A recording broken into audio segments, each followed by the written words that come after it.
Welcome to the Wager Makers Podcast with Web and Smitt. Brick by brick, baby. I'm freaking out, Web. I was told there'd be no man. Stupidity's going to be an asset. What a bunch of crybabies. Hello, my name is Steve Smith, and this is Rob Weber. Say hey, Web. What's happening, Smith? Hello. I'm Smith, that's Webb, and we are the Wager Makers, and this is the Wager Maker Podcast. I want to welcome everybody. We are on Wager Maker Podcast number 11 now. You can listen to us now, brand new, Webb. iHeartRadio, let me know today. We're on iHeartRadio. We're also on YouTube, Google Play Music, Podbeam, Apple, Spotify, Stitcher, anywhere you find a podcast, we can be on it. We're going worldwide, Webb. We got listeners now in Canada, United States, and also we have some Australia people out there listening. So those guys out in Australia, I think Marty Johnson's friends, she recommended checking them out. The guys that sit out there in Australia, Webb, they bet on American football. So now they're listening to us and checking them out. We're international, baby. iHeart Wager Makers podcast radio. International, baby. Worldwide, baby. Worldwide. Before we forget, the YouTube, make sure you click the thumbs up button to like. Make sure you subscribe, and then also hit the bell. Make sure your notifications are on. Devin just made sure I let us know. Make sure everybody subscribes to the YouTube page. That's right. That's straight from the kids themselves. Look, we're new at this. We told you about that. We're podcasting. We're pretty new at this. It's pretty obvious probably when you check out the technical stuff that we're doing here. Not very technical anyway. So anyway, Webb, let's get right into it, man. We had a rough weekend. We had a rough day in college, rough day in pro, first week of the season. I'm all excited. We did crappy in college football Saturday. I thought, okay, man, we're not doing too hot, we'll get them back. Sunday was going good early. I think at one point for the early games, I said, well, man, we're looking at probably 3-1 at worst if we hold on to a couple games. Well, that flipped. We went 1-3 on the early games, lost a couple New York late. Jets. Yep. So we got Jets. Same old Jets. Oh, the Jets. The Jets-Bills game, that looked like that could have been any Jets-Bills game now in the last 11 years. Could have been the same. It would have been the same game. No offense, no offense, turnovers, opportunities squandered, everything. We had the Jets in the over, and that was a dumbass pick. So yeah, it was. Never again. My buddy Nick Perrone and our boy Polish, too, are going to be mad at us, but no more Jets. No more we Jets. Learned our lesson. Jets sucks. Yeah, that's right. So then I go in Monday. I'm already cranky, right? I'm already pissed off, Webb. Here we go. We got to. I'm like, man, these picks suck. But we got the Saints Monday night at home. We like the Broncos after. I mean, got the doubleheader on Monday night. So I go into the Dome, man. I'm feisty. I'm ready to go. And the Saints fans, they're pissing me off. They're pissing me off again. Webb, we got some Saints fans in referee wear, at the game. I talked to you about that already. I don't want to get too much into that. Some of them are my friends. I had some friends in the referee uniforms, so at the games. And but the Saints come out. The Saints come out and at halftime. It's 14-3. They're losing. They play like crap. They move down the field. Drew Brees throws the interception down there. I got Saints fans. Listen. Before I go any further, I want to give a couple little tips. We're going to give a couple little tips about how to go to football games, okay? Especially teach them. This is going to help you, and it's going to help me. It's going to calm my frustration down. There's 70,000 people. Obviously, I'm not going to get along with all 70,000 people at the game. It's impossible, all right? But we're all on the same side for the most part. Okay, so the Saints chant goes like this, Webb. It goes, who dat say they're going to beat them Saints. Now, What that means in Cajun terminology is, who says they are going to beat the Saints? Okay? Right. That's fine. Break it down. Yeah, I'm breaking it down, okay? Then we got some dumbass Saints fans. I noticed a few years ago, they started adding this on to the end, saying, we dat. How can you do that? You can't change the national It's like saying, I want to fuck myself. Who dat say they're going to beat them Saints? Like the other teams should say, we dat. Like the Texans should have been saying, we dat. Like we dat are the team that's going to beat those Saints. That's what they should be saying. So I got the fans. I got guys sitting next to me in referee uniforms. I got. All right, let me just ask you a question. Is the same guys wearing the referee's uniform messing up the song? No, not necessarily. Not necessarily. So you got two problems then. Right. I got 99 problems and the bitch ain't one. That's what I got. So I go. So yeah, it was 14-3. I got referees sitting all around me. I got Weedats gonna beat the Saints ass, even though it's my own team. So I'm trying to. It's 14-3. It's halftime. I'm trying to like do like a Facebook Live. I'm kind of new at this shit, so I'm trying to do Facebook Live and give like an update on the game and put my face on the camera and shit. And I see how fat and ugly I am on the camera, so I'm like pissed off again. I couldn't get a Wi-Fi connection in the game. So man, shit. So it was a tough game. Obviously, it was. We had the Saints. We had the Saints laying the 7 points. Some people had 6.5. Some people had 7. We had it. I'm happy they won. I'm a huge Saints fan. Obviously, I'm thrilled they won. You know, just like the Tigers this week had a big, huge game. They looked great against Texas. We had the home dog in that one. Didn't turn out good. If we make one more tackle, we come up with the win in that one. We're getting us the half point killed it there. Yeah. Well, when they scored a touchdown, they go for 2 to make it an even 7. If they just make the tackle right there, I think at that point the Tigers take a knee and we get the cover. Everybody's happy. LSU wins. Yep. LSU wins. We get the cover. And they almost even got the onside kick at the end. And LSU really wasn't stopping Texas at that point. I thought maybe there'd be a chance we get a little backdoor cover at the end. But congratulations. I think, man, LSU, you heard it here a few weeks ago. I mentioned 25-1 for a national championship. Might not be that far out of the question. Oh yeah, you're looking at this point. You'll be in the playoff. I mean, they're talking. There's a big article on that kid Burrow on ESPN. I look at it on the app, so I'm on ESPN.com. But a good article about him. He started at Ohio State. I didn't realize that till today. Yeah. Urban Meyer brought him in. Tom Herman, the head coach of Texas, actually recruited him. He was the OC, I think, for Urban Meyer at Ohio State, and then brought him in. And then I think he broke his wrist or something, and he lost to one of those quarterbacks they had, so he ended up transferring down there. So it worked out well for him. Right, he came in right during training camp last year almost, or right before, and really took over that starting job, really played well last year. The Saints, their new offensive coordinator, they call him the passing coordinator, actually came from Sean Payton's staff, and he's new this year. That's right. And added addition to their offense, and so I think the offense is a lot more dynamic this year, man. They really look good. Burrow is a tough kid. He can run, he can throw it. He's a smart guy. It's the first time in a long time I think LSU's had a quarterback that can really do some things. I mean, obviously it's a stretch to say, Alabama better watch out. But I tell you what, I don't think LSU will be an underdog in any game up until that point. So if they just handle their business, you never know what can happen. And even a one-loss SEC team to Alabama, I think usually has a good chance to make it to the playoff. But that's not to say they would lose to Alabama. I think they got Florida at home. They got Auburn at home.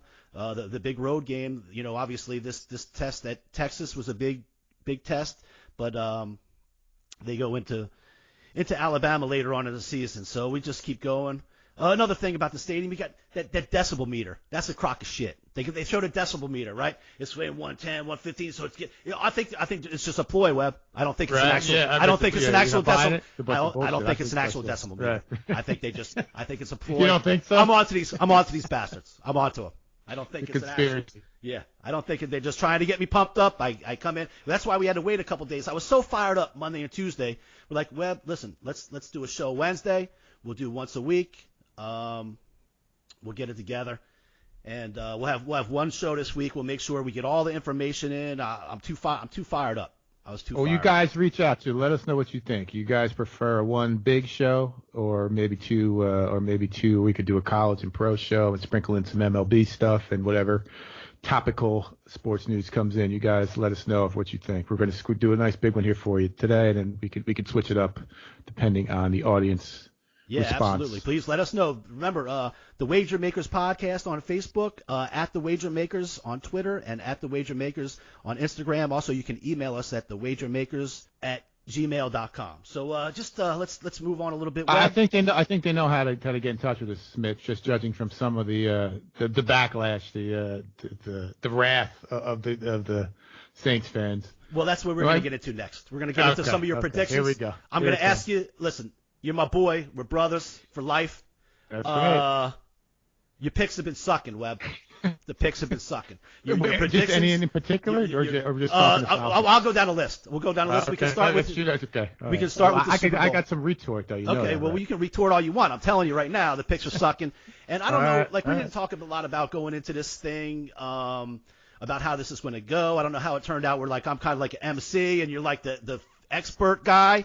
But, that's what this is? Yeah, All right. that's what it seems like to me. And I've been kind of like when we kind of disagree, I kind of back down. Okay, well, Webb likes this really? team. You acquiesce? Okay. Yes, I acquiesce. I don't. If that means back down, yes, that's what I'm doing. And so there's been some things. Okay, so I'll just go down a list. We got a couple. All right, okay. Go ahead. Do that. We'll start with the Falcons. How's the Super Bowl? According to you, to the Super Bowl contenders this year, we had a lot of shit. My boy Chad Arnold, I got a T-shirt and a hat coming out to you for all the feedback you've been giving Webb about this.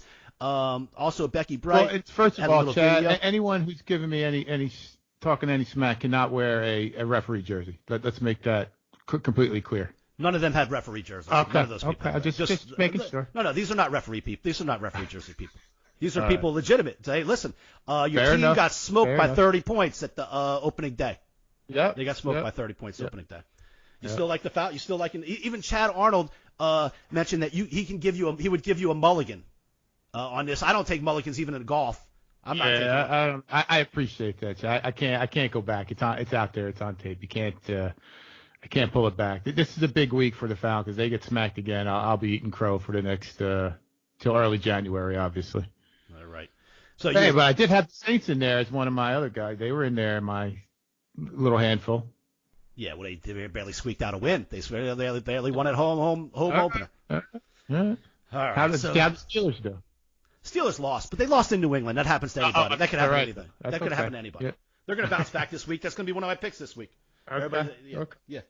My Dallas Cowboys pick looking pretty good. I got them in the Super Bowl. They look pretty good. Right. I got love for that. You know that.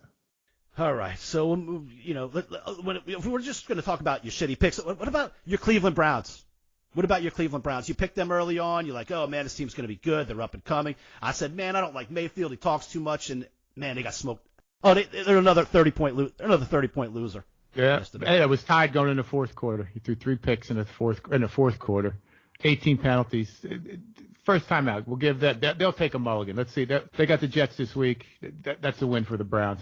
Yeah. Jets don't even have a kick. Jets can't put a ball through the upright. So Browns will be back on track. 43-13. 43-13.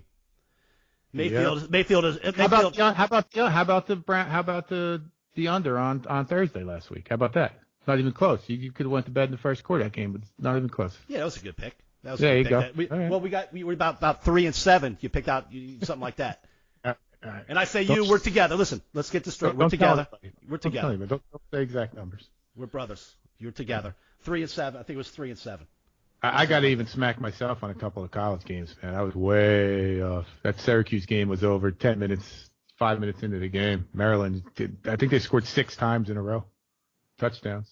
Terrible. Crap picks all over the board. We had the Bears. They sucked. Yeah. Yeah, we had under was we took the Steelers. We took points with the Steelers. They stunk. Yeah. We took the Broncos. They stunk. The Jets. That was horrible. Yeah. Jets. We laid off the Panthers. We talked about the Panthers in last week's show because it was +3, but it was 2.5 by the time the game time that we got. So we stayed away from that one, and they ended up being on 3. So it was a good thing we stayed away from that. We had the Saints. We had that over in the Cardinals game. Somehow that was a miracle. Yeah, we were due. We were overdue. We had Utah. We had Auburn. Yeah, Auburn was a good pick. Iowa over Rutgers was a good one. Yep. And A&M. How about that A&M, boy? I thought things were going to change Saturday afternoon, Webb. That's so disappointing. We get the back door comes in, you know? Yeah. Jimbo Fisher's calling timeouts with under a minute left on the 6-yard line to get the score in. Yeah, boy, he didn't have any action. That's a typical game that I would usually be on Clemson's side on that one. And go the other way. The coach is calling timeouts for no reason, just to score, just for the hell of it. But you could tell Clemson was trying to keep them out too, just as hard as they were playing trying to score. Meaningless, but they were balling out. Right. Even Penn State came up with a big touchdown. That was late. Too. Got a big one. The defense is for real. So, do you want to? So let's look at the hard facts. Webb, you ready for some hard facts? Yeah, give it to me. I can take it. We're on the Sports Watch Monitor, right? We're on Sports Watch Monitor, and so we're in 2 competitions. We're in the NFL competition, and we're in the college competition. Okay. So our record in the NFL is 3-7. Nice. We're okay. 76th out of 80 That's 70. handicappers. Out of 80 handicaps after week 1. All right. Our college lines are 9-13. Okay. All right. We're 80th out of 83. 80th out of 83 in that. So here's the deal, Webb. We're basically the Tennessee Volunteers right now. We're Florida State. Yes. Right. You know, if we got Taggart as our head coach, we may not fire Taggart yet, but we're changing offensive coordinators. We're going to change up. Right. From now on, if me and you disagree, I'm put my foot down on some shit because I like some shit this week, Webb. This is the week. We'll see then. You be the man this week. We'll see how we do. All right. When in doubt, we're going to go with Smith. Yeah. All right. When in doubt, I say when in doubt, we take some points. We need to start taking some points. Start taking some home dogs. Do the right thing. Take against a team that's been traveling a lot, man. Get the good shit going on. The shit that we know. We'll go back to basics, blocking and tackling, gambling 101. Right. Oh, how about that Michigan Army last week, man? You were a true patriot. You said, man, you like Army because you're patriotic. Yeah, that's it. That's me, man. USA, baby. That was sweet. That was a good game. I was rooting against him, man. I couldn't. I don't know what Harbaugh's got. Harbaugh's got to have some crazy buyout because he can't get it done. That they should have lost. That kid, I felt bad for him. He threw a bad pick right at the goal line at the end of the first half. And that would have changed the rest of the game. So I was rooting for them right down to the double OT. Unbelievable. Right. Unbelievable. Right. Crazy game. Yeah, Michigan got to get their shit together. You mentioned earlier in the season, you know, if Harbaugh doesn't get it done this year, you know, when will he ever? You know, Ohio State's got kind of in transition. This is the year. Yep. This is the year. And Shea Patterson's been there. I think this is his third year there. Michigan, they don't really recruit. They kind of replenish like most of these guys, especially Harbaugh's name carries its own weight based on his NFL success. So I was talking to somebody today. They've never beaten Notre Dame, I don't think, since he's been there either. Unbelievable. Another mind-boggling thing. And then he hasn't won a bowl game. So I don't know, what's he supposed to – how can you lose the job? You don't beat Ohio State, you don't beat Notre Dame, you don't win a bowl game. That's a pretty shitty trifecta right there. He's like making picks for us. No doubt. To move on, we talk about diva wide receivers. We're not even going to get into Antonio Brown's taking a crazy turn here. We're not even going to get into that. But we'd like to keep things lighthearted. What about your boy Odell Beckham Jr.? He's my boy, he's in the Browns. For now on, he's on the Browns. My boy. All right, gotcha. Yeah, you mentioned way back. Oh, I like Brian Saip. I used to like Brian Saip. I remember. I listen to the shows. You should try to listen to shows sometimes. Yeah, you get this shit. You get the good information. I like Brian. I used to let Brian Saip fan shit. So OBJ's got to wear a $250,000 watch to the game, and they tell him, listen, you got to take it off, and he acts like, just another thing, just they putting me down again and shit. Like, just take off the damn watch. Let me ask you a question. You played football, right? Yeah. Anybody ask you what time it was? Never. What's he got to wear the watch for? Hey, dude, you got the time? Yo, OBJ, what time is it, dude? Seriously? Well, we all know why he's wearing the watch. He's wearing the watch to make some money. Right, of course. But, he just got paid, didn't he? It's unfair. And he goes, it's plastic. Right. So now you're going to tell me to pay $200,000 for a plastic watch. Right. That's what you're telling me? Right? Well, it's brown and orange. Right, it matches. Cool. Right. He's not a rapper. He's a football player. There's 10 other guys on the field. Just take the thing off. All right, you did it. You got away from it. Now they say something, just take it off. Don't make it a thing, man. These wide receivers, man, they'll piss a dude off. And what I also found out this morning, on the uniform violation guys, there's an ex-NFL player just looking for some. So his job is to kind of check everybody out before. So there's going to be some poor ex-NFL guy. Obviously, he wasn't a big name. He wouldn't be doing this for some extra cash. He's like, hey, Odell, do me a favor. Can you just take the watch off? It's like, no. So now this guy's going to say, okay, well, I got to fine you now. Right. Yeah, they got every game. They check the guys. They check the guys' socks. They check their all everything. That's a typical thing for the NFL every time. Right. Look, the NFL, they have contracts with. They might have contract with Rolex or Timex, not this other watch company or whatever. Hell, it's the way. What if someone gets his finger caught in the fucking watch? I mean, are you kidding me? It's absurd. And it's just always something like, look at me, look at me, look at me.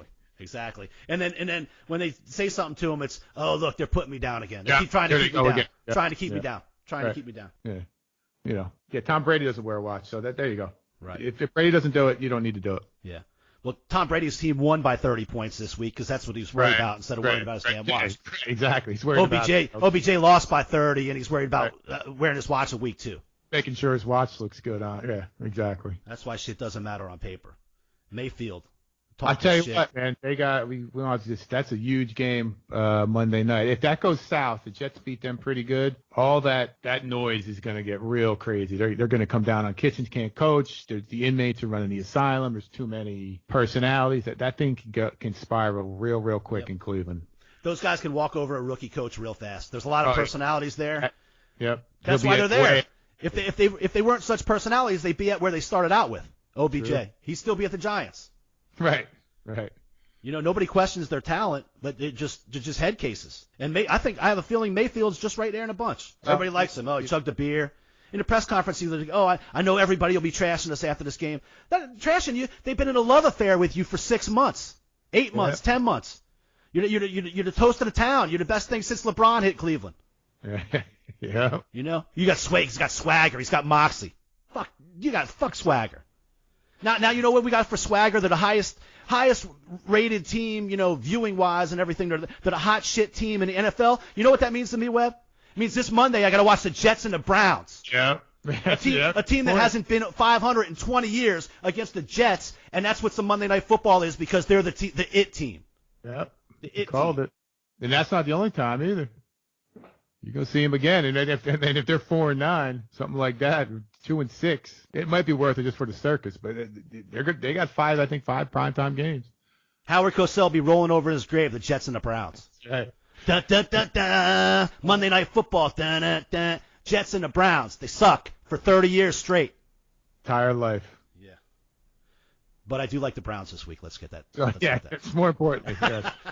Well, first of all, one thing that struck me this week is I told my buddy Nick, his son's in college, Nick Perone, I'm like, go tell little Nick to start kicking balls through the uprights because you can make a hell of a lot of money right now if you could kick a ball from 44 yards, fairly straight. The Jets, the guy missed 4 points right there. So the Browns, I think they cut him this week. They cut him this week already, didn't I? think they got a new guy in. So the Browns are laying 2.5. So that means really the Browns, you take 4 points from now the Browns are getting 1.5. You can't pick a point. And now what do you do next time? You got to go for 2. Now if you don't get it, you're going to back it down. So I like the Browns. The Browns are going to get that done on Monday night. I think 2.5. I agree. Any other big things that stood out to you this week in the NFL or college you want to talk about offhand, or particular games? I don't know I think that was one of the biggest maybe how bad the Dolphins are and how they're trying to backpedal on not tanking and how you can't tank in the NFL. It's a lot different than tanking in the NBA, I think. Just you're going to get literally punched in your mouth and run over. So it's difficult. I kind of feel for some of those players on what's going on down there. I'm not sure, what kind of product they think they're putting on the field, but that's another thing that can get kind of out of control real quickly. Just to parlay right into the spread, what you said, I get 19 points I got here on Sunday. The Pats coming to town. Would you say that was the highest spread home dog in how long? I think it's I saw a thing today say the highest home dog since 2007, and I'm not sure what game that was. So we're looking 12. But and I tell you what, how many points do you think the Dolphins are going to score? 10? Zero. I think laying 19 is a decent bet. I don't know. This may be a perfect opportunity for, I think Stidham is the backup, the rookie, right, from Auburn. You might see him early third quarter just to get him some live game snaps. And they're going to score 30, 35 points blindfolded, the Patriots. Antonio Brown is practicing. I guess at this point he would play. I'm sure they're going to try to get him integrated into the offense, at least take some shots with him. And just based on the talent of the Dolphins, he's going to score. So, it's crazy how, that's a legitimate 19 points, and it's probably not going to be enough to cover. Right. You can't take the Dolphins. No. You can lay away from it if you want to, just because it's a ridiculous number. But, you can't take the Dolphins. You certainly can't take the Dolphins. Put it that way. Not never. Nope. So. All right, well, let's get right into the college week this week, I guess, if we want to get into picks. Or there was some other big games. I guess, man, the Redskins came out smoking. Looked like they got out to a 17-0 lead. Yeah, they pissed me off. This is another one I mentioned. If I don't mistake, last week I mentioned the NFC East. There was a lot of points for that one. They came 9.5 by the time it was all said and done. Yep. But give credit to the Eagles. They got their shits together and came back on them. Yeah, I mean, I don't know if I'm going to give credit to the Eagles or just say that I'm going to put the blame on the Redskins on that one. I'm not giving the Eagles too much credit on that. Just, Deshaun Jackson on the 9 route, and he hangs it. That's it. Just runs past Norman every time. Well, I tell you, of all the week, I mean, the Cowboys look as good. As good as the Patriots look, the Cowboys look pretty darn good this week. I thought it was funny to see Jason Witten catch a touchdown pass too. Yeah, man. That's he right. hung it up for a few years, and then he's back at it. Yeah, 1 year. I mean, that's as good. Prescott had a perfect 153.8 is the perfect quarterback QBR. And he had that. I don't know if that was a function of the Giants secondary just being and defense being that shitty, but Prescott looked real good, man. Looking receivers off. He had some guys running wide open. Randall Cobb was naked across the middle, but he did drop that dime to Amari Cooper on that 3rd down. That was big, and he hit the other tight end across the middle. He was wide open too, but he's looking off the safety. The progression that Prescott's showing is impressive, and that's if you're not a Cowboy fan, that's got to be a little bit scary. But the defense, they got gashed in the middle again, just like they did at that Rams game last game of the season. So that's a little concerning. We got to get someone to plug up that middle. So that's as a Cowboys fan, that's what you're looking for. You want to, Redskins got a decent defense. You got to make sure that Prescott does the same type of things he did, get Zeke going, and then stop the run big time. Right. One of the teams that looked really good was one of the games we were all over last week. The Ravens and the Dolphins. The Ravens really looked good. We knew, and we mentioned it that the Dolphins were almost giving up already before the season started, and we were all over the Ravens last week. And man, they look good. Obviously, time will tell how bad the Dolphins are and how much of that was part of that. But man, certainly the Ravens look really good. They were impressive, and again, that Lamar Jackson. I probably, if anyone looked as as good as the Patriots and the Cowboys looked, the Ravens were right there. Lamar Jackson looked incredible as well. Again, I'm not sure, how much of that was just a function of the piss poor talent that the Dolphins have, but we'll find out. Actually, this is why it even makes this game for the Browns even that much more important because Arizona is coming into to Baltimore this week, so Baltimore's going to be 2-0, and Cleveland goes to 0-2. Same thing with the Steelers. Got Seattle coming in. I'm not trying to jump around too much, but if these teams go 0-2, now you're not winning the division. Now, so you got to beat that team twice. You'd have to beat the Ravens twice to kind of even get in the division conversation. So it's a big week. A lot of teams with a big week this week. Yeah, going 0-2, the numbers stand for themselves. When teams go 0-2, their chances of making playoffs compared to 2-0 and stuff like that, it's drastic. So one game that one of the games that I was kind of surprised by was Seattle and Cincinnati. I thought Cincinnati played Seattle very well. In fact, I took the Seahawks. I know we're in a really big one of those survivor pools, so I wanted to get your thoughts on that. I took the Seahawks. Man, they barely squeaked it out last week, so I was pretty nervous. We're in a big one, and it looks like about 10% of the pool got knocked out this week. A lot of people had the Browns, a few had the Jets, but the number one pick on the board was the Seahawks. And so they just squared it out. If that would have gone out, about 40% of the pool would have not made it through week one. Yeah, I mean that was a game I just kind of had penciled in. I thought it was going to be a no-brainer. I had 2 entries in the pool. So I had the Ravens, which was easy, and then I had Seattle. I thought that was going to be an easy one too. But yeah, that was a nail biter down to the end. I guess their defense isn't what it was, particularly their secondary. Is what I was reading. I didn't see too much of the game. I was running around for soccer for a little one, but I don't know. And especially after the big trade they made, it looked like geniuses kind of fleecing Houston in the Clowney deal. And then to have, the red fire truck back there, the Red Bull, Andy Dalton lighting them up, it was surprising. But, again, we got out of there. We'll move on to the next with that pool. It's nothing worse than getting knocked out of the first week in those suicide pools. It's happened. I've had it happen.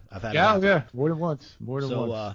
And let's just talk a little bit about your strategy for the suicide type pool. Yeah, like so you got that New England game is on the board this week. Are you a guy that likes to? I know what my philosophy is. Are you a guy that likes to take the obvious number one team, or are you looking more down the road and saving teams, or how do you usually feel about that? My personal preference is just take the layup every time, just take the win. I mean, I ran one of these for a number of years. So I've had all kinds. Some people go for it, week one and take some, kind of off the wall, team, and if they win, it usually bodes well for them until mid season type thing. If you go the safe route, I think you're probably better off. There are those outliers. I've had a couple times. I think the Patriots knocked me out week one, honestly. But I think if you do more than one pick in something like this, you're better off taking the layup. Like this week, I'm going with New England and then Baltimore again, and the opposite of what I took Baltimore last week. I don't see either of those teams leaving. I just want to keep surviving and moving on. I guess that's the name of the game, but I don't see any reason to take a risk, especially early on. Yeah, I agree. I go with the same thing. One thing I almost always do is also not take a road team. Yeah, right. Until I have to. But this week is a little different. I think with New England favored by so much, and that's another thing too. You want to look at if the Dolphins are this bad. Probably most likely they're going to win one eventually. But I don't know. This team's pretty bad. We'll see how it turns out. But that's something you want to look for all the time. But I always go with, like you say, with the layup. And I always feel like later down the road I'll find a team to win. Right. When I run out of teams, I'll find somebody that can win a game. So I'll make those hard decisions when I have to. And with the Dolphins, that's a great point. I mean, I'm sure we're going to start seeing the props pop up if they're going to go 0-16. I mean, especially if this week, if the Patriots hang another 550 number on them, I mean, I don't know how they're going to be coached, how you're going to be able to coach. There's going to be no one at the game. It's hard enough to get them into it down there. Anyway, I've been to a couple Cowboy games, first Dolphins, and we did everything we could to get the fans riled up at us, and it just didn't work. So they had no hope coming in, and now, even having all that, their poor hopes coming to fruition, it's going to make it even worse and harder for the players to play and even to be coached. So that could be a real ugly situation, even early October. All right, so that's kind of our takes, I guess, on week one in NFL. So who are you taking this week? I'm taking New England. I'm going with the layup. Just like you said. I agree with that philosophy 100%. Although I do like to be taking home teams. But in this case, you got to. In this case, this team's different. So I agree. All right, so let's move right along. Let's start getting into some picks for next week. I'm excited because we had a rough couple weeks here. Obviously, it's early in the season, but you don't want to get too far behind in these competitions we're in. And I see a lot of games that intrigue me this week that I think we might have a chance to get some going. All right. We got Thursday. Now, this is one game that I'm not feeling real confident about. The Thursday night NFL game. We got the Buccaneers traveling to the Panthers. What do you think about that? This is like I mentioned, a couple teams with a lot at stake this week, even though it's only week 2. And I think Carolina is one of those teams. If they lose to the Buccaneers this season, it's obviously not anything close to what they thought it would be. I like them minus 6.5 here. I think Winston is a turnover machine. Disappointing. I thought he was going to be good. I think we talked about it earlier on. I thought Jameis could kind of channel his inner stupidity and Arians could kind of reel him in and get him going. But obviously it doesn't see he's scoring more points for the other team than he is for his own team. McCaffrey's obviously a baller. I think it's going to be an easier game. This could be a get right game for Carolina. They should be able to beat them by a touchdown.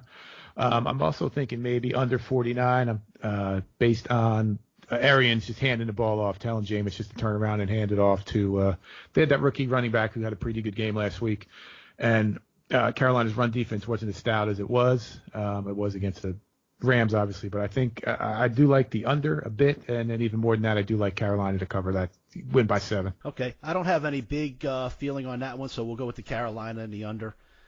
Thursday night. I do like a couple games in college football on Friday night. There's a 3-pack of college football games on Friday night. So let's look real quick. We got I like Boston College. I think Kansas. Dude, every time you love Boston College. You know someone from Freehold whose son's in Boston. So every week we got to take Boston College. That's how. I believe they're 2-0 against the spread if I'm not mistaken. All right, but I'm taking them mostly about Kansas. All right, they're laying 3 touchdowns to Kansas. Kansas is awful. The Mad Hatter, Les Miles, came in, and they're excited about it. That's basically his retirement plan. He was never a good game day coach. He's a very good recruiter when he was at LSU. But at Kansas, you can only do so much of that, and I'm sure he hasn't done it in the last year. Enough to make up for this. I think Boston College. I think Boston College is a good team, and Kansas has struggled against two nobodies, CCU and Indiana State. They won by 7 in the opener. They lost 12-7 to CCU. 7 points at home. Yeah, Les Miles. Yeah, I mean I hear. He's been around, Les, the Mad Hatter. He does turn programs around. He doesn't really get them over that hump, and I would expect he would get Kansas better than maybe they've ever been. But I do agree with you. I like Boston College. Or Kansas, obviously, 7 points at home. They're not going to get this done today. I think BC does win and cover this one too. I do agree with you on this one.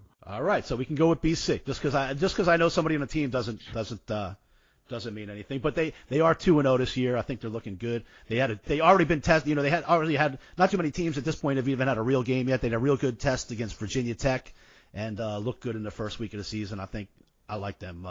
Going on. Go ahead. That's a good point. Yeah, Kansas hasn't played anybody either, so that's a good point too. Right. And this will be the first road game for Kansas as well. Also looking at Washington State. Goes to it's actually I think it's going to be in Houston. Definitely a neutral site. Where are they playing? It's a neutral site, but it's in Houston. Yeah, right. Okay. So it's going to be basically a home game for Houston. Houston really once they got past that first quarter against Oklahoma, they went toe to toe with them. They got a young quarterback, King.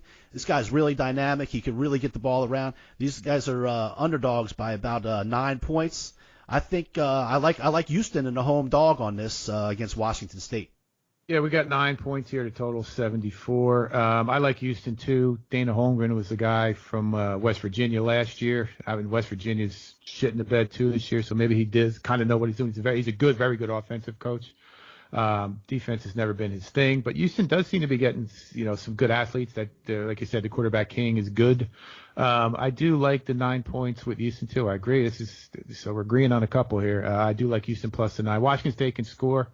I'm not sure what how I feel about Mike Leach as a head coach. I don't think he's ever going to win big, but he does. This team's a top 25 team. Washington State, we'll probably looking at a, whatever, Big Six bowl or whatever they're calling it. But I think Houston keeps it close and keeps it within 9 for sure. All right. And then there's one more game. I don't really have a big feeling about it one way or another. Got Mac Brown's North Carolina Tar Heels are 2-0 and they go to Wake Forest. We had Wake Forest was one of our winners last week. And what do you think about this one? This is a tough game. I mean, Wake Forest, like you said, they won for us last week. And Carolina is riding pretty high. Mac Brown is back. They beat South Carolina week 1, and I think they beat Miami last week. I would be surprised, I guess, if they would start the season 3-0. That's not to say that they're not going to win this game. Both of these teams, they do pump out pros, or you see, more than one pro coming from these guys, kind of lower level ACC teams.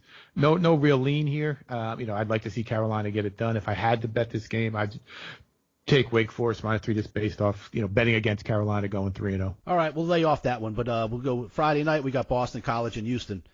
Right into Saturday, we'll look at the top 25 real quick, and then we'll look at some games outside of the top 25 that we like. Georgia is a huge favorite over Arkansas State. We got number 6 Ohio State goes into Indiana. That's kind of an interesting game. Ohio State's favored by about 6.5. 16.5. Yeah, 16.5. I'm sorry. Both teams are 2-0. I think Indiana could probably score a little bit. And Ohio State's defense, I was concerned after week 1. I'm not so concerned now. This could be an opportunity here for Ohio State if they kind of put a hurting on here a little bit. This is a conference road game. Obviously, it is only Indiana, but if they can come out and win this game, 25, 30 points, it's going to raise some eyebrows. They're going to be fighting for that third or fourth playoff spot, I believe. So I think Ohio State kind of puts the pedal to the metal here. Does cover this game. Does beat them decently, and they're not going to smoke them too bad. Maybe 24-point win, something like that. I like Ohio State. All right, I'm going to mark them down for right now with a little question mark and see what happens. Cincinnati, I'll tell you, they really impressed me against Cincinnati last week. I thought that game was going to be a lot closer. Yep. So moving on, number 13, another early game, Penn State, the big interstate rival against Pittsburgh. Penn State's laying about 17.5 or so. I got 17 here. I don't have too much of a lean on this. I think Penn State's defense is for real. If I had to take this game, I would take Penn State. But there's more out there. Some lower hanging fruit, like we said. Fair enough. Maryland goes to Temple. Temple's only had one game so far this year. Maryland really smoked Syracuse. We thought Syracuse was going to put up a better fight last week. They looked really good, but I think Temple's got a pretty tough defense, and they're getting a few points at home here. You got any feel on this one? I don't. I mean, I was very surprised how easily Maryland moved the ball up and down the field and how good their defense played. I mean, they put an ass whooping on Syracuse. I don't. I'm going to wait a week on this. I know you kind of like Temple a little bit. Temple's only played one game. I do like that aspect of it, but I'm going to wait. I wouldn't be surprised if Maryland blows them out, but I'm going to wait on Maryland to see what happens here to figure out what I'm going to do, how I'm going to lean on them. Okay, fair enough. How about Texas? Yeah, What's Texas play Rice? Yeah, I mean, that's obviously a shitty game, but I don't know. Texas is going to be angry. I think Ellinger is going to light this. He's just going to blow it. This is an opportunity for them here, too, to kind of get Ellinger into that Heisman race after kind of being outdoed a little bit by Burrow last week. Rice, I don't even know why. This is another one. This is a neutral site game, too, I think. I don't know why. This is an unnecessary game. I think it's just because, they're in-state rivals type thing. Texas is going to smoke these guys. They're going to beat them real bad. Don't be afraid of the 32 here. Man, Webb, this is couple one of those guest appearances. Jake and those... Lexi just stopped in to say hello. Hey, Lexi. I don't know, Webb. This one, Rice, I've seen it happen before a lot of times when it's something I always kind of take note of when LSU and Alabama play each other, and I'm talking about the game the following week. I understand. A lot of times, I think Alabama comes out and they're favored by a lot of points the following week against somebody, and they just don't play as well. I think this game this past week took a lot out of these two teams, especially laying 31.5. I think it's a tough one. I think Texas is going to be really reeling after the physical game they went through last week, emotional game they went through last week. I would at least stay away from this. That was going to be one of the games that I was going to circle as a big dog to take. So I'll put that off to the side right now. We can talk about it later, or we can talk about it now if you want. What you're saying, I agree with. I mean, a real physical game against obviously an extremely tough opponent. They got beat. So that's why Rice is just kind of in the wrong place at the wrong time.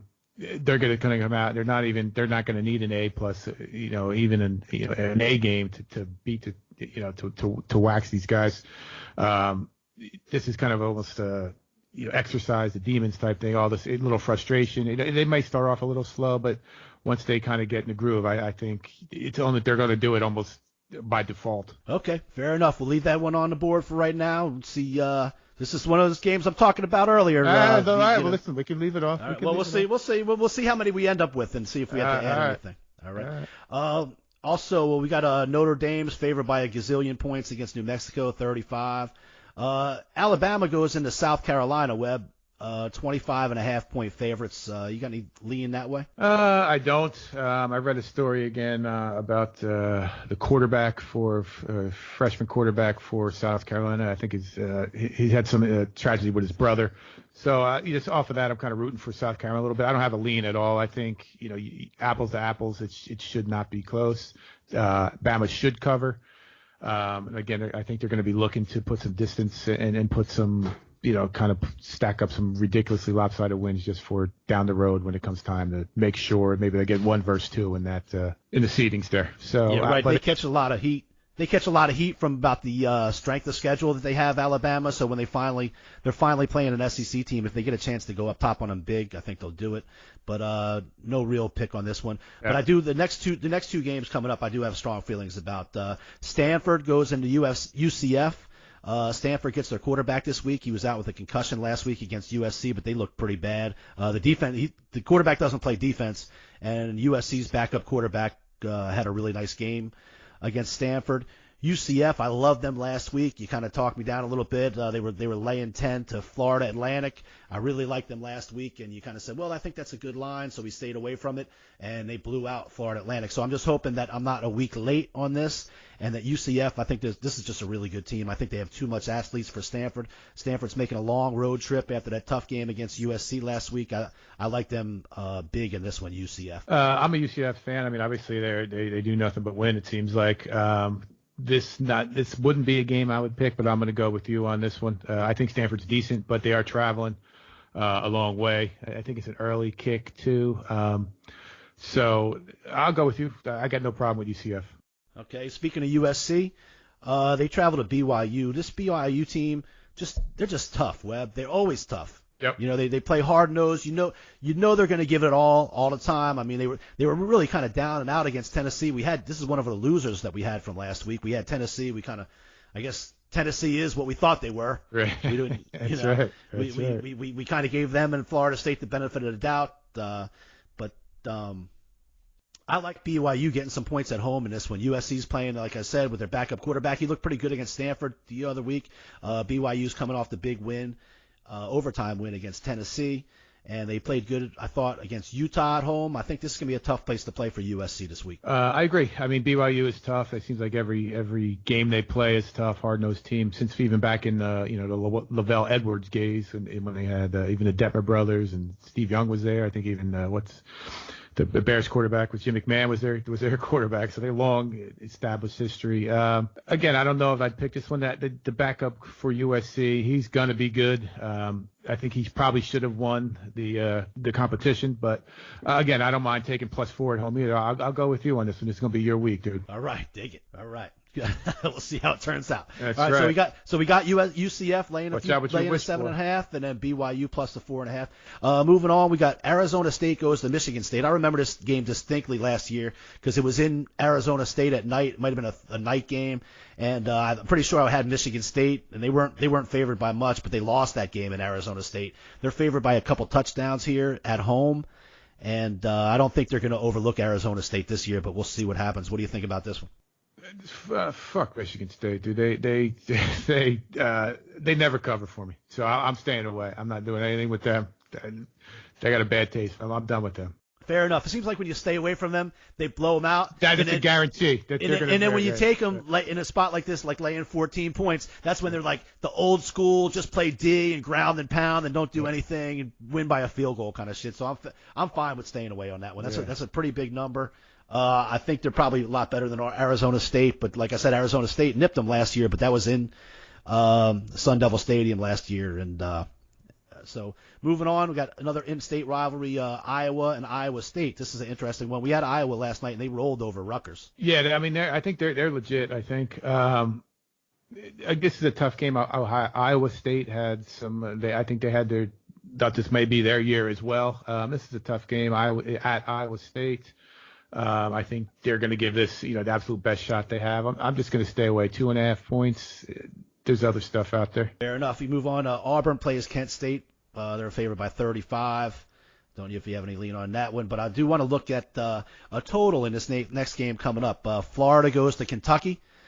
Florida's favored by 8.5. Kentucky lost their quarterback for the season last week, and the total in this one is 50.5. We've already seen Franks. We've seen the Florida defense. Kentucky usually plays pretty tough D, and I like the under in this game. You got any thoughts on that?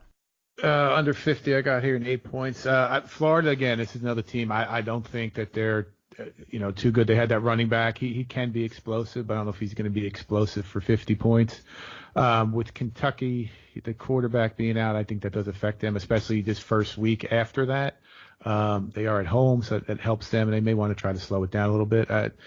I initially was leaning Kentucky, but I just, again, this is your week, so let's just go under. All right, under 50. Texas A&M by a ton of points against Lamar. Interesting game. Syracuse, I don't remember if they beat Clemson at home last time or if they just gave them a really tough game. Clemson goes after their first big matchup against Texas A&M, and they go on the road to the Carrier Dome there, and they're laying almost 4 touchdowns. You got any thoughts on this? We had Syracuse last week, and they looked pretty crappy, but I think they might bounce back. Yeah, I mean, I don't think they're as bad as they look, and they're a much better team in the Dome up there, but they are nowhere near. Their offensive line looked ridiculously bad. 28 points is the number. Saturday night game, this is a tough one too. I don't know that, Clemson's schedule is so easy now. I don't know how they're going to get up for too many of these games. Then again, they could probably beat them by 4 touchdowns left-handed. I'm just going to stay away from this one. Fair enough. LSU's favored by Northwestern State by a whole lot of points, and then we have by 51. That's one of those games. It just depends on which team, how bad they want to run up the score or not.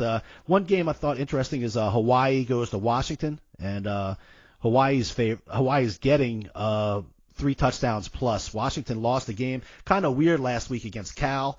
Had a rain delay, and man, it went all the way till midnight, 1 o'clock in the morning before they started playing again. And they ended up losing to Cal, but it was just kind of weird.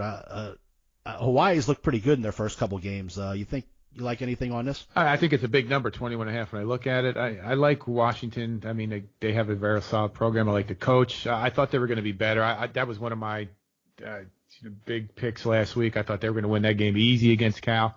I'm staying away. If I had to, I'd go with the 21.5. But I'm not sure about Hawaii on the road either. So this is a game I'll just pass on this one. I want to punt. Okay. Fair enough. That's Hawaii's first road game. You're right. So, it's easy to look good at home. Sometimes look for that a lot. Teams that play the first couple games at home and look real good and kind of go against them. And same thing with teams that play the first, and this goes for the NFL too, teams that play the first 2 weeks on the road and look pretty crappy, and then all of a sudden they got a home game. Something to keep an eye out. This next game is one I love. Virginia, very underrated team. I think they're 2-0. They had a couple tough games so far. Let's see, they played Pitt early in the season, beat them pretty good, and then they had kind of a pansy game last week, but they're 2-0. Florida State, we've talked about that. They're crap. They lost to Boise State. Obviously, Boise State's a solid team. They won barely in overtime against Louisiana Monroe last week. We talked about that game last week. About the Louisiana Monroe kids really would come to play, and Florida State barely squeaked that game out. I love Virginia laying a touchdown in this one. I got 7.5 here. Yeah, I mean, you don't need to convince me too much on this one either. I mean, Florida State, they can't beat anybody. And as for Virginia, another team, you see a bunch of pros coming from Virginia. Their quarterback is being talked about as a pro here at Virginia. And if you're a Virginia kid, a Virginia coach, Virginia student, this is a big game for you. You got this circled, 7:30 Saturday night, party time all day, tailgates. So I think they're gonna give an absolute home run swing at Florida State here, kind of just even take some stuff out for beatings they've taken in the past against them. So exactly. I take Virginia minus the 7.5. Sure. Right. I would buy it. I would buy it to 7 is what I would do. There you go. Keep it at 7 if you can. Yep. And I was going to say that just teams that have a chance to put one on somebody that have been getting one put on them for years and years. The schools, the programs, everything. This is their finally a chance they can really put one on Florida State. They're going to they're going to jump all over that if they can. They'll have some alumni on the sideline, and I mean that may even be an explanation why Virginia didn't actually smash somebody last week. A lesser opponent, kind of looking past them for this week too. Again, this game was circled on their calendar, I'm sure. Okay, so. Last couple games in the top 25, we got Portland. I don't have too much of a feel about this, but maybe you do.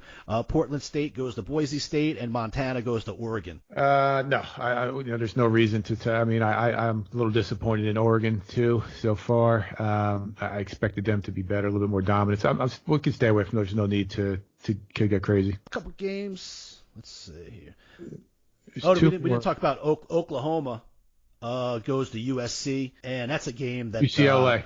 Yeah, sorry, UCLA. That's a game I like. Man, UCLA, they're just down and out. I saw something the other day said they're the youngest team in college football right now as far as guys on the field.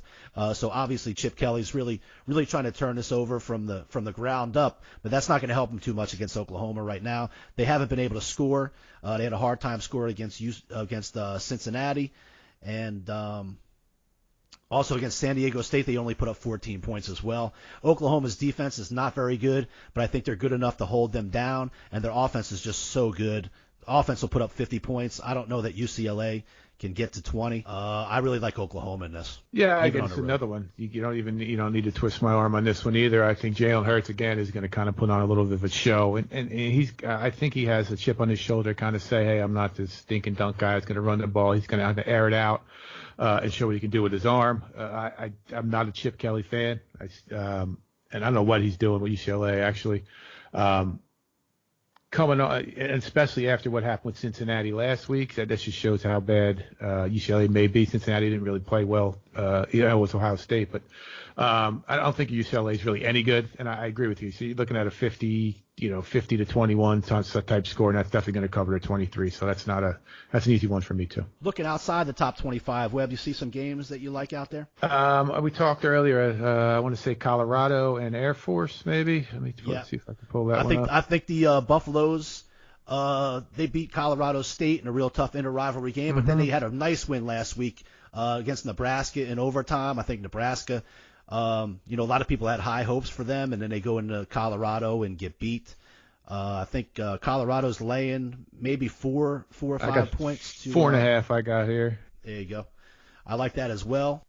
I think I do too. I'm a little. The line scares me a little bit. I'm not sure what Air Force has done. Colorado always seems to be solid, and again, that was a good win for them last week. And even that Colorado State win is a good win. They're decent too, and that's a pretty big rivalry. 4.5 is low enough, and it is showing Air Force, I guess, a little respect at least. I'll go Colorado too, and I got that one written down here. All right, we'll keep it in the armed forces too. I know me and you have liked taking Navy in the past. That offense they run just seems to wear on teams. Wear on them. Yeah. It makes the game a little shorter. It wears on the defense. It helps out their defense. They're laying 7 to East Carolina at home. I kind of feel pretty good about them. What do you think?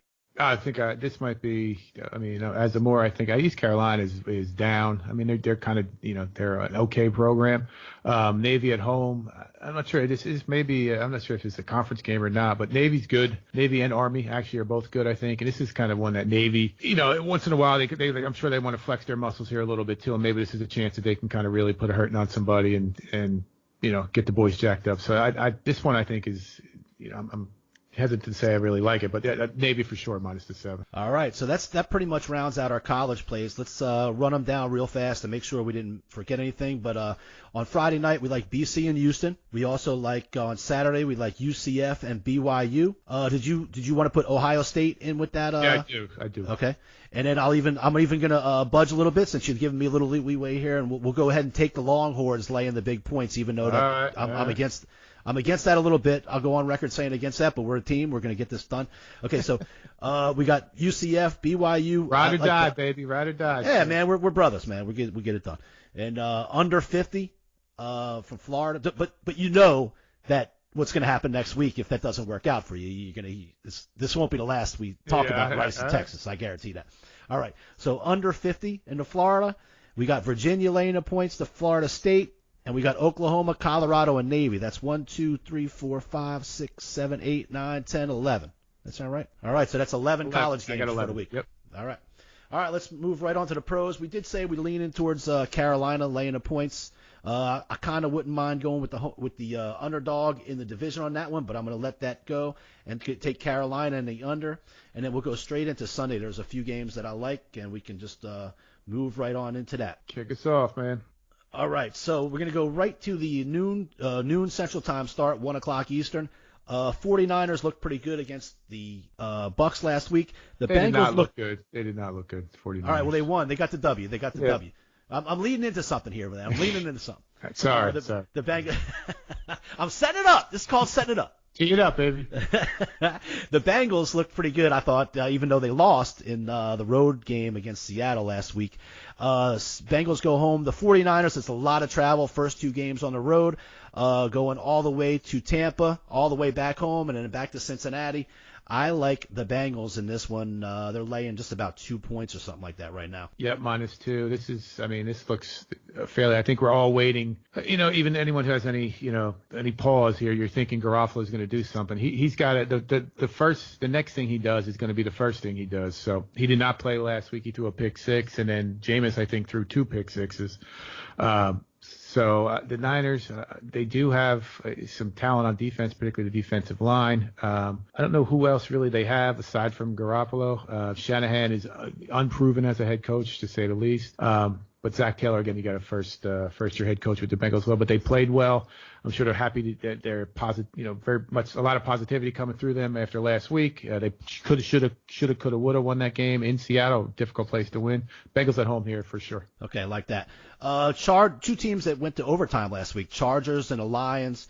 Man, the Lions were all over them early, and then, comes back on them. You go to overtime, nothing can get done. They go to a tie in the opening week of the season. Chargers were all over the Colts early. They kind of let them back in the game, and then they took it over in overtime. I don't have a big feel about this one.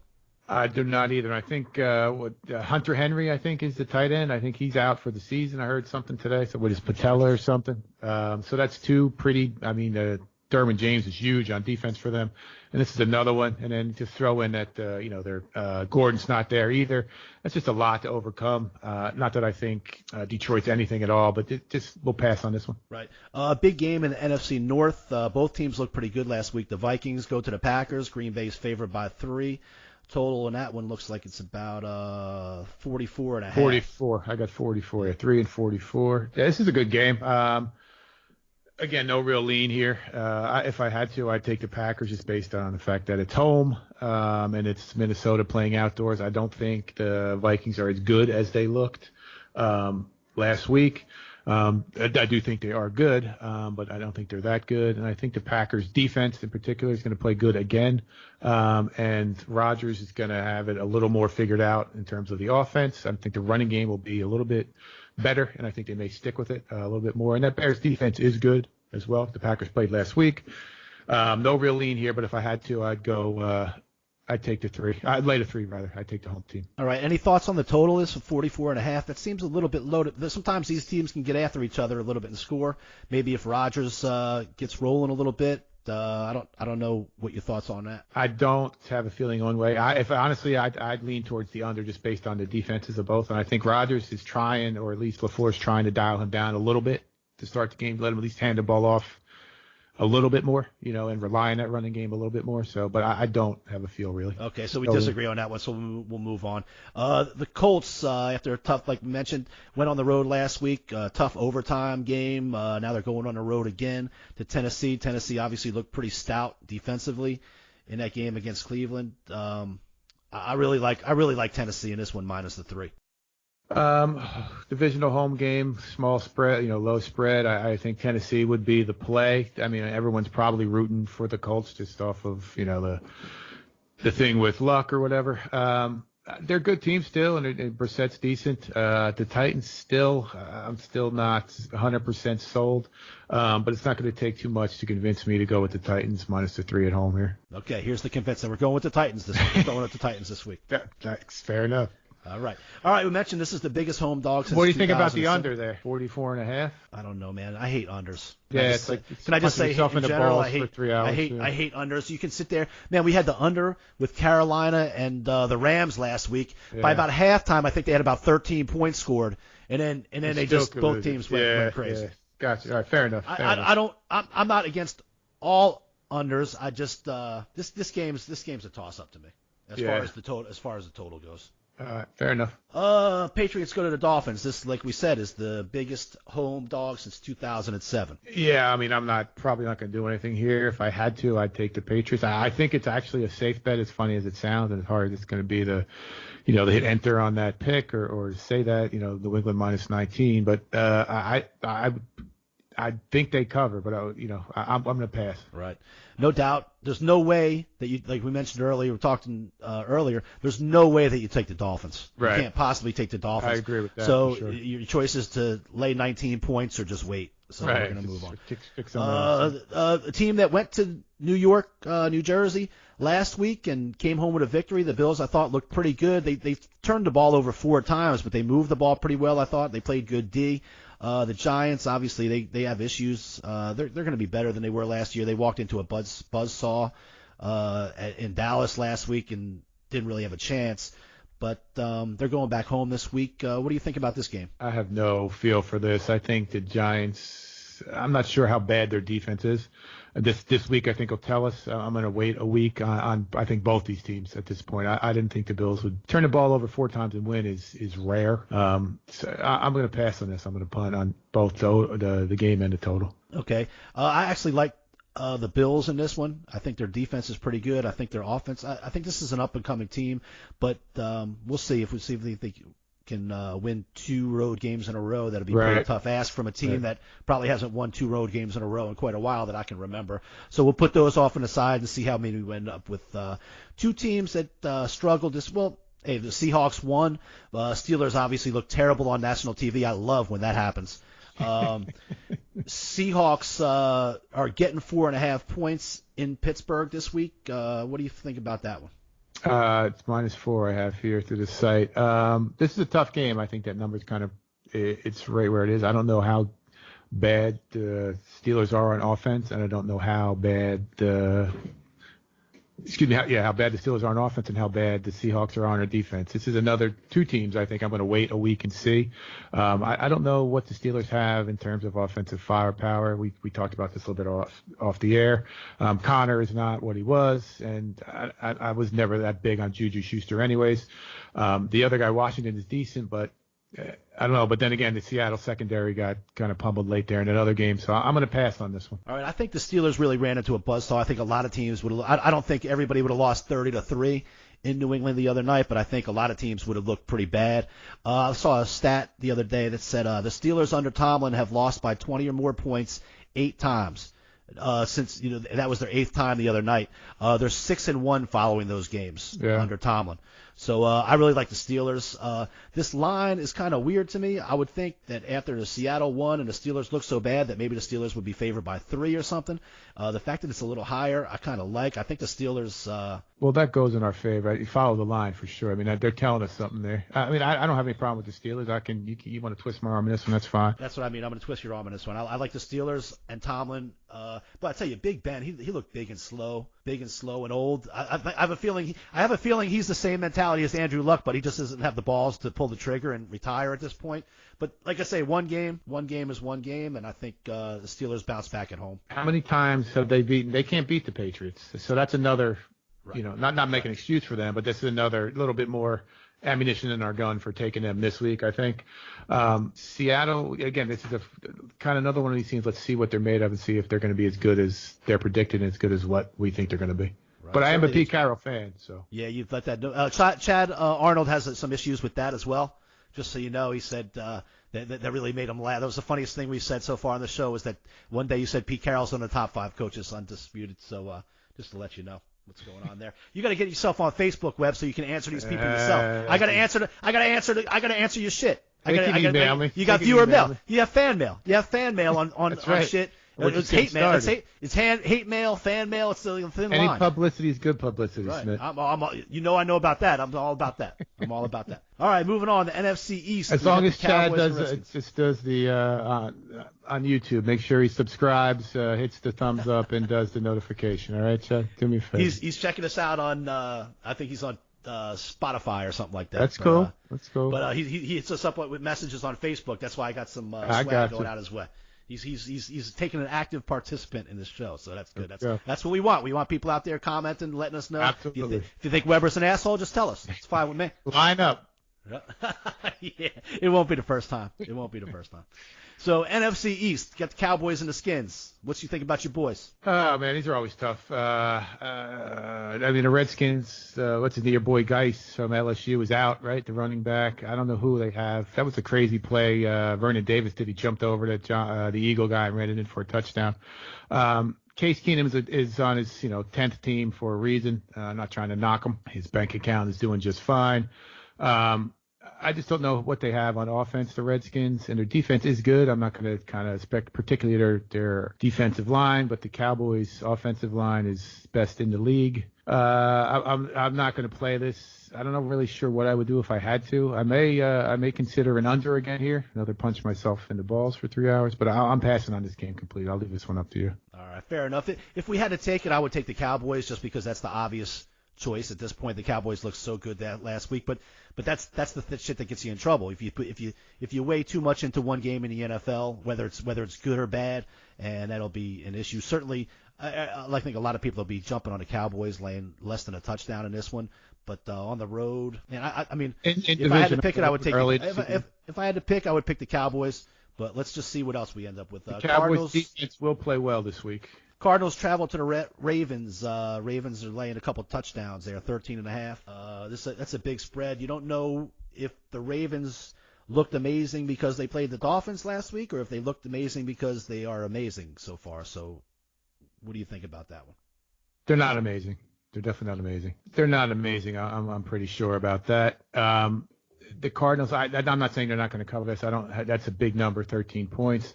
It's funny. One of the things that struck me too, he looks tiny back there, Kyler Murray, man. He looks small, dude. Yeah. Yep. I'm not trying to knock him. I'm just making an observation. This is a game. I don't know. It's 1:00. We got a couple games here already. I'm going to punt on this if I had to. I think the Cardinals suck. So if I had to, I'd take Baltimore in this one. It's not going to be a situation where they get up and give it back in this for sure. And you may see, this is fortunate too. This may be what they needed to get Lamar Jackson some real confidence going against Miami, and then these guys this week. He could be right behind Brady or whoever for front runner for MVP after week 2. So if I had to, Baltimore, but I think we could pass. Yep, we could pass on that. Jaguars go to Houston. Houston's laying 9 points to the Jags. Obviously Foles is out. And the Jags got beat up pretty good against Kansas City last week, and we know what happened to the Texans. That was a tough loss. They looked pretty good at times, but also they gave up the big plays in the end. So I don't know what you think about that. It's another tough one, 9 points. I think the Texans certainly win the game, division game. I'm not the biggest Nick Foles fan. Obviously, you can't disparage what he did with the Eagles, but he kind of caught lightning in a bottle. It's almost like watch out what you wish for when he left. The Jaguars defense, I do think, is for real, despite what happened last week. It's a tough game. I don't know what the Texans defense really is. Deshaun Jackson showed me a lot. That touchdown pass he threw there late in the game when he got hit was something, especially in the dome there. But I still almost feel bad for him. They still got no one blocking for him. The guy Tunsil is supposed to be a stud out left tackle. One of your boys just ran right past him and pummeled Deshaun there. So, it's difficult. I'm not trying to hem and haw here. If I had to, I'd lay the 9, I guess, even though I'm sure that the odds are against that happening. But I would lay the 9 if I had to. Yeah, I was staying away from this one. And the thing about Watson is, man, like you said, he just takes a beating. He takes a beating every week. I was there in the dome. Even the play he ran in for the touchdown. Yeah. Man, it took him forever to get up. He took a hit. Man, I just don't see this dude making it through the season. Right. I'm not taking anything away from him. I think he's an excellent player, man. It's not easy to play in a dome and to put up 30-some points or whatever it was last week. Is obviously a great game. And to come back like he did was amazing. He makes plays with his feet. He was constantly pulling himself up off the ground, constantly getting hit. Just a tough kid, but I don't see him making it through. Unfortunately, it'd be tough for him to make it through another season. The way. All right, so we have a few of the late games that we talked about that we like. Obviously, the Raiders looked great last week, but I think that was playing for the Super Bowl. They wanted to show everybody that this Antonio Brown thing really means nothing to them, and so they can play without him. Kansas City goes to town, laying a touchdown, maybe 7.5, and I really like Kansas City in this one. I think Oakland played over their heads last week, national TV at home and all that kind of stuff. I like Kansas City in this one. I mean, that was almost like an HBO, movie last week, right? Hard Knocks. Yeah. So I don't, and I was, I didn't, aside from, having the Broncos, I wasn't too upset with the Raiders coming out in there and doing that just to kind of put it in Antonio Brown's face. But what's his name? Tyreek Hill is out for this game. I don't know that it's going to matter. I don't see the Raiders having, too much talent. That guy Williams did look good, the wide receiver. But there's no way they're going to be able to run with the Chiefs, even though the Chiefs defense being probably as bad as it is going to be. It's just there's no way they can keep up at that point. It's only a 7. You just got to beat them by 1 touchdown. This is another one that's I'm thinking it's kind of easy too, for sure. Right. What do you think about the over in this as well? It's sitting at about 53. That Jacobs, the running back, the rookie from Alabama, looked really good for the Raiders. I think maybe, and the Chiefs, they even, as much as they looked good against Jaguars, even against the backup quarterback in the second half, they gave up a lot of points and yards, I think, in that game. You think this game could go over, be high scoring? That's a great point. It amazes me how the Chiefs tried, I think. I mean, they tried to get some defensive players. They brought in your boy down there, Badger, and then they got Frank Clark, and I think they signed somebody else on the defensive line too. They still, they can't even stop that guy. What's his name? Musgrave or whatever his name is. Muskrat. Right. Muskrat was scoring touchdowns on him. That's a good point. I mean, I think the Chiefs are going to score 30, 35. Can the Raiders get to 21? Can they score 3 times? So that's a decent. I think they can against. Call. I think they can against the Chiefs. I think they can. Right. So let's go. Let's say KC and the over in that one. Moving on, Bears offense looked awful the other night. Obviously, the Broncos offense didn't look too hot either. Going a mile high. Bears laying about 2.5 points to the Broncos. You got a feel for this one? It's tough. The Bears are fair, but this is another one of the teams we mentioned that both of these teams kind of need to do something here real quick. The Bears, if one of those teams, either Minnesota or Green Bay, is going to be 2-0. If it's Green Bay, they're 2-0 with a win over the Bears. And then the Broncos, obviously, we don't see Kansas City losing this one. Either actually Kansas City or Oakland, but I don't think Oakland's a real threat. So this is real important as a Week 2 game could be. I am not high on the Broncos, but I'm not high on the Bears, especially off the offense last year. That's another team I don't know how they're going to score the points. Basically have one outside receiver and nothing else. This is a tough one, man. If I had to, I guess I would take the home team plus the points in the altitude, maybe. I'll tell you, that's how I feel. The Bears, we know they're going to play great defense. Yep. I think the Broncos walked into a way tougher game than anybody thought they'd be walking into last week. Like I said, I think Oakland played like it was their Super Bowl last week. I don't think they're going to play that kind of way every week. I kind of had high hopes for the Broncos this year going in. Obviously, that's diminished a little bit after the first week, but I'm thinking that they bounce. I like a home dog in this one, to be honest. This was the time. I mean, again, this is going to be your week. That's fine, but I would punt on this one. I would punt. All right. We'll move on. See how many we got. We got the New Orleans Saints. Obviously, we know how crazy that game was Monday night. We talked about it. Go to the Rams. They had a tough game. They came out with the win at Carolina, and I know how I feel about this game. What about you? At risk of being not allowed to do the podcast anymore. I don't know. The Saints, obviously they look good. I was clutch late. But the Rams at home, I think they're kind of had this game a little bit circled after the Super Bowl loss. They want to kind of prove that whole referee debacle wasn't anything. I'm going to punt. I'm going to punt here. Well, I'm going to go ahead and say it. I think the Rams, laying only 2.5, are in good shape in this one. The Saints, while they pulled out the victory last week, they didn't impress me too much. I thought the offense only got 3 points in the first half. They obviously got to go in the second half. Houston went up and down the field on the defense whenever they needed to. I think that happens. It just seems like the Saints D, whenever this happens, their defense has improved over what it was in other times. But when teams really have to move the ball, they figure out a way to do it. Saints just don't have enough help in the secondary. They got a couple good corners. I think Apple's okay. And obviously, Lattimore is one of the better ones in the league. But their nickel D, stuff like that, they just have a hard time covering when they have to. When they really get down to it. I think the Rams had a tough road trip last week, but they came home with the win. And I think I like the Rams laying less than if you get the Rams at home laying less than a field goal. I think that's a pretty solid play. Yeah, you know what? It's hearing you talk more and more. I think the defense, right? It did disappoint me too. The Saints D, in particular, the defensive line, the pass rush, and the Rams. What scares me too, I believe the Saints center is a rookie, right? Yep. And then Aaron Donald is the baddest man around. So, as I think about and hearing you talk, the Rams are going to move the ball for sure. Only scoring 3 points at home opener in the Dome. The Rams for sure -2. Yeah, I'm with you on that one. Right, and then not only to mention that, something I touched on earlier in the season, obviously early on about Drew Brees and the deep. I'm not even going to say old or losing it or whatever, but just talking about him and the deep ball. Obviously, he played a great game. He came back. He brought him back, all that kind of stuff last week. But I only remember off the top of my head one deep pass that was thrown. It was late in the game to Ted Ginn, kind of on the hash mark down the middle. It wasn't to the outside. It was when he really had to do it. And it was really a wide open guy, and Brees had a wide open pocket.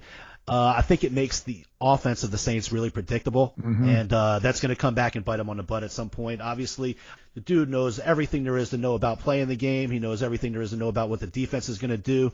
He knows, that couple pass plays he had on that last drive, they only had to be 10, 15-yard passes. That's perfect for his game. But as the season goes on, teams are going to realize that more and more, and it's going to be difficult. That happened down the stretch last year. The Saints offense sputtered a lot down the stretch and in the playoffs. And obviously, it's just the fact of life right now that Drew Brees is going to have trouble getting the ball downfield, and it makes their offense a little more predictable. Obviously, Kamara's amazing. You can't take away from him. He's impossible to tackle. It almost seems like sometimes. But I like the Rams in this one, -2.5. I mean, you make some good points about the Saints. I was curious. I mean, what did the tight end do? You were talking about Cook on past episodes. I didn't see him do much. Did he? I mean, I certainly could have missed it. Yeah, I think he had a couple of first down grabs. Did he? I know he Okay. had one big one at one point. Only a couple though that I can remember off the top. But it's different when you're watching the game in the dome. Sometimes it's hard to pick up all the stats. But I'll tell you what though, he's a serious looking dude on the field. Like he is going to be a help for them, and he was a big target. You can see it. When you look with the eye test. Yeah, I mean, he's been around forever. Yeah, right. But he always gets hurt too, man.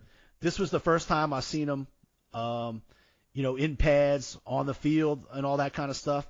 And he's the real deal. He's a big, strong dude. He had 2 catches for 37 yards. One of them was a 31-yard catch. I'm just looking at right now, just so you know. But I think that'll be but I think he was hurt. He's always hurt. That's the thing, man. The last He's couple always weeks, the last couple weeks of preseason. So I don't think Breeze got to work with him quite as much as that they would like to. He's been on like he's going to be an teams. asset. He's going to be an asset. He's got to stay healthy. I would agree with you if he stays healthy. Obviously, Kamara and Thomas are great, but it seems like they almost don't have, and now your third option there is going to be Ted Ginn Jr., who's I mean, he's probably older, almost as old as Breeze. So I mean, the Saints, it's funny to say that, but they're with Kamara, Breeze, and Michael Thomas, they don't have that many weapons. It doesn't seem like to me. So that's another thing. It's not like a shootout team like it used to be. I think Cook is going to be a big asset for them, and actually Traquan Smith, who's in his now third year, I think he had a touchdown pass this past week. One of the plays when Breeze rolled out a little bit. So I think they have enough. I think they were really covering Thomas a lot, and he still had a $120. Yeah. So in the second half, they just realized, listen, we got to go to Ginn and these other guys, and that's why Ginn had a $120 as well. So he started spreading it around a little bit. So we'll see. Going into Sunday night, your Falcons, the Eagles, you two of your favorite teams in the world. There, you got the Philadelphia Eagles. My boy, Matt. Go to the Falcons. Yeah. What do you think about this? I mean, this is make or break for Atlanta. If they come in here and if the Eagles manhandle them, or even the Eagles win this game again, the Falcons are going to be in some trouble. I'm sure there's going to be a lot of, the media and all that stuff jumping on them. I wasn't the only one who thought they were going to be good this year, but this is almost a gut check game for them. I don't think the Eagles looked too impressive. They do have talent. I think, across the board, offensive line.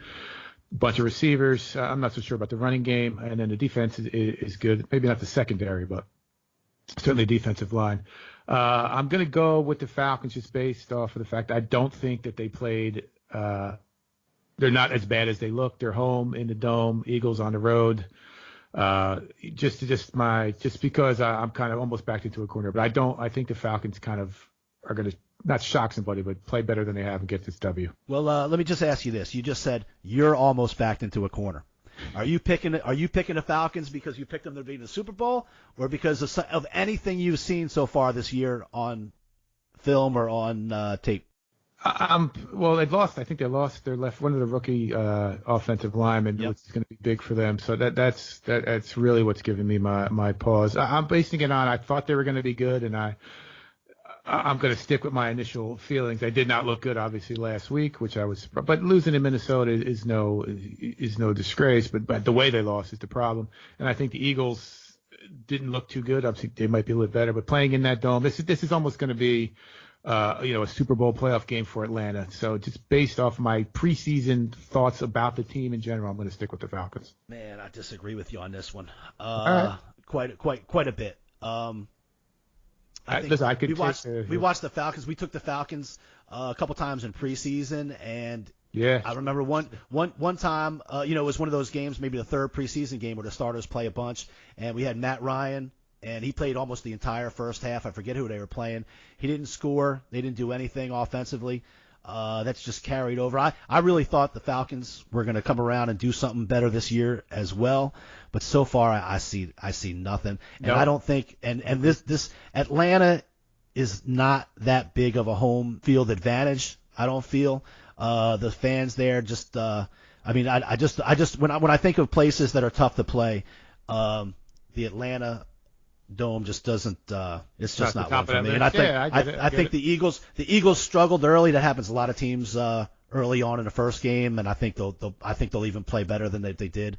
last week. I really like the Eagles in this one. We can lay. Well, it's a Sunday night game. We're going to have to get to the bottom of this and figure it out. Well, that's. I mean, the eye test. What we saw. We can go with the Eagles. That's fine. I'll give it up to you. All right, fair enough.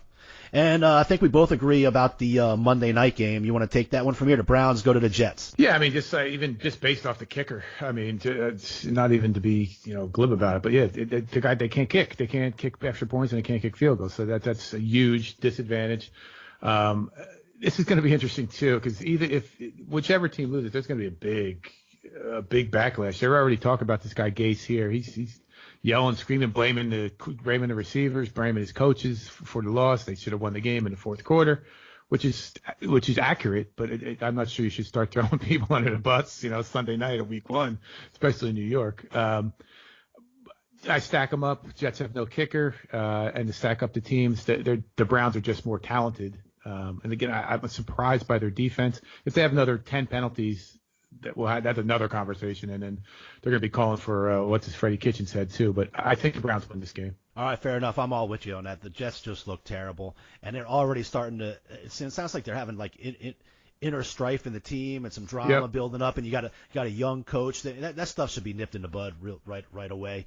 You can't be pointing fingers after one game. Obviously, it was an ugly game. We all saw what happened, and they had opportunities to win, and they just kind of gave the game away. But that doesn't mean you start out right away and start pointing fingers and all that kind of stuff. You got to go the other way. The head coach's job. The head coach's job is to take the sword. Yeah. Really. Hey, I'm responsible for everything that happens in this building. And then you let the other guys work. That's the whole point, right? Jump on that grenade. Don't light it. And they had that big thing when he ousted the GM too. So this is like completely his show, and he seems just to be a complete hothead, which is interesting. But if they, even if they're up and they can't somehow blow it again like last week, that's even going to be worse. But that's apples to apples. I think the Browns are better. And then you throw in the Jets, literally signed a kicker, yesterday. Right. And does get windy up there in the Meadowlands too. So I think the Browns won't get that done.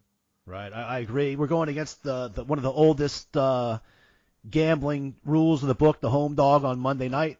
But we're going to go with the Browns. I just think they're better. I think they're better than what they showed the other day, and they got something to prove. And all that we talked about the personalities in the Browns locker room.